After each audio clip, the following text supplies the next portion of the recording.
ఈరోజు ఏ తూర్పు గాలి కూడా నిన్ను కదిలించొద్దు అంటే నీకు కావాల్సిన పునాదికి రహస్యం ఇది. వాక్యాన్ని పైన చదవడం కాకుండా వాక్యాన్ని లోతుగా త్రవ్వే అనుభూతిలోకి వెళ్ళి ఆ విన్న వాక్యానికి తూచా తప్పకుండా విధేయత చూపిస్తూ మన జీవితాలు కట్టడానికి ఇష్టపడితే ఈ కట్టబడిన ఇంటికి ఏ తుఫాను కూడా కూల్చలేదు.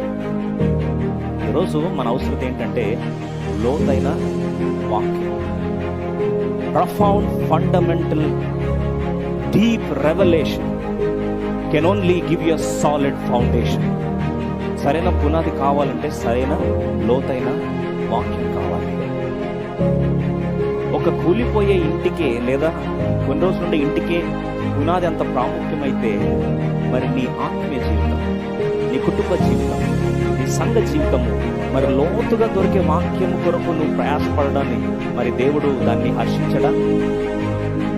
ఎప్పుడైతే క్రీస్తు అనే బండ మీద మన యొక్క పునాది వేయబడుతుందో తుఫాను రావచ్చు, వరదలు రావచ్చు, పైపెచ్చు తూర్పుగాలి రావచ్చు, ఈ 7 ప్రాంతాలు కొట్టినా సరే, 7 డిఫరెంట్ ఏరియాస్ లో ఈస్ట్ విండ్ ఒకవేళ దాడి చేసినా సరే అది మనం నాశనం చేయదు. కేవలం మన పునాదిని ఏం చేస్తుంది బయటకి